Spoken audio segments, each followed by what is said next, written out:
get asked some version of the same question almost every week. Buyers tell me the market feels really weird right now and I just don't know what to offer. And sellers tell me I got an offer and I have no idea how to respond to it. So today I want to walk you through both sides of that equation. And I'm going to show you one simple technique that has changed how I negotiate, whether I'm representing a buyer or a seller here in the East Bay. If we haven't met yet, I'm Jen Collins. I help people buy and sell homes and figure out where exactly they want to live here in the Tri-Valley and throughout the East Bay. Most of the people we work with are relocating, upsizing, downsizing, or just trying to make a smart move without regretting it later. And that's exactly what this channel is here for. So let's get into it. Most people believe negotiating a home purchase or sale is all about the price. You throw out a price, the other side counters, and you meet somewhere in the middle. That's not actually how the strongest negotiations work. The agents and clients who get the best outcome almost always win the information game first, asking the right questions and staying calm before price ever becomes a topic. So what actually gets your offer accepted as a buyer, and what actually gets you a stronger outcome as a seller? Let's start with buyers. The biggest mistake I see buyers make is pulling a number out of thin air and hoping it lands somewhere reasonable. Before you write an offer, have your agent ask the seller side a few direct questions.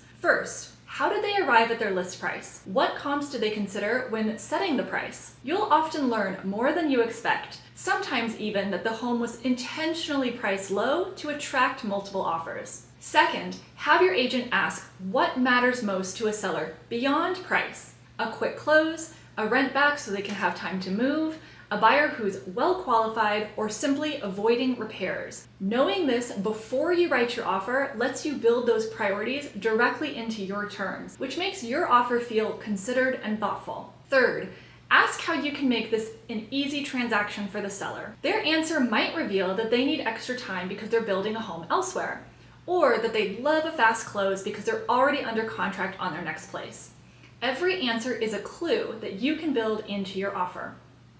Once you have that information, don't just guess at a price. If a home is priced well below a fully renovated comparable sale down the street, put together a real itemized justification with estimated repair costs and consider current days on market in that neighborhood. Just imagine presenting an offer that says, "We love your home, but based on roughly this much in needed updates and current market data, here's how we arrived at our own number." Sellers can push back on a random lowball offer. It's much harder to push back on real numbers when they're presented respectfully. Have your pre-approval letter and your proof of funds attached from the start, so the seller knows that you're serious from the moment they open your offer. Be sure your agent knows why you love this home and why it's important to you, and knows your story well enough to share it with the listing agent. Many sellers no longer accept buyer love letters, but if the listing agent knows your story and shares that information with the seller, it can help sway their response to you. I know this feels like more work than just throwing out a number and hoping for the best. It is more work, but it's also the difference between an offer that gets taken seriously and one that gets passed over. Drop a comment below and tell me the strangest negotiation moment you've experienced when buying or selling a home. I'd love to hear your stories.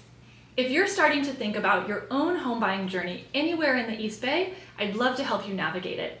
Download our buyer guide with the QR code here and reach out for a complimentary, no-pressure consultation with me. And if you're buying or selling somewhere outside of our area, whether that's another part of California or clear across the country, we have an expert vetted referral network of agents I would send my own family to, and I'd love to connect you with one of them. Now here's the technique that applies to both sides, and it comes from a book I love, Never Split the Difference by Chris Voss. He spent over 2 decades as an FBI hostage negotiator, including serving as the Bureau's lead international kidnapping negotiator. And the negotiation principles in that book translate surprisingly well into real estate. The core idea is simple: slow down, keep your emotions steady, and let silence do some of the work for you. Just imagine you're deep into a back and forth on a home you really want, and the seller sends back a counteroffer that undoes most of the things you've already agreed on. The instinct is to fire back immediately, frustrated and combative. Instead, the stronger move is to pause, sleep on it, and respond calmly once emotions have settled. When you do respond, try this. Instead of countering right away, simply ask, How are we supposed to do this?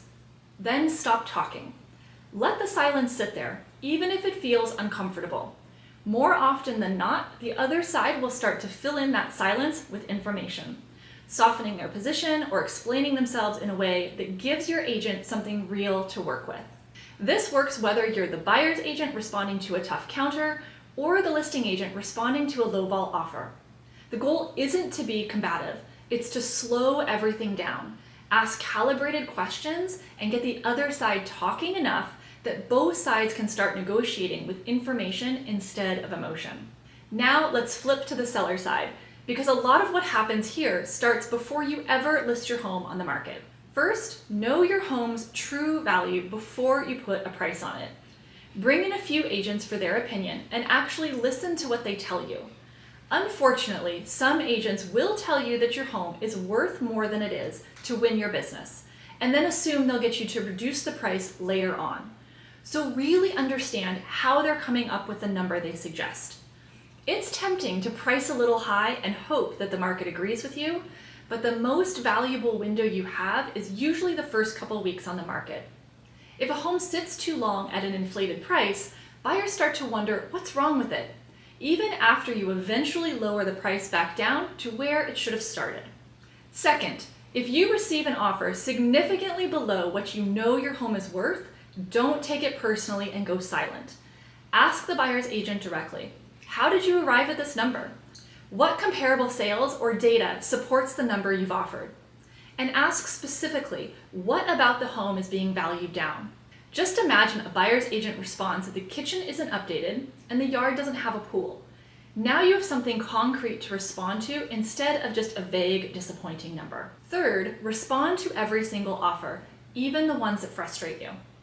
Silence or an emotional non-response doesn't get you the better outcome, it just stalls the deal. A calm, data-backed counter almost always moves things forward more effectively.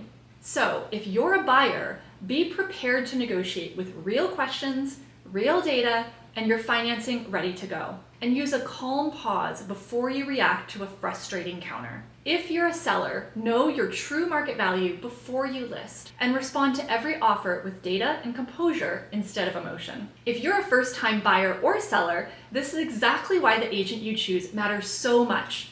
You want someone who can ask these questions, stay calm under pressure, and advocate for you clearly, no matter what side of the transaction you're on. The best negotiators in real estate aren't the loudest or the most aggressive. They're the ones who ask good questions, stay patient, and let the other side fill in the silence. If this video was helpful to you, and I hope it was, hit the like button, subscribe to our community, and turn on notifications so you never miss the next one.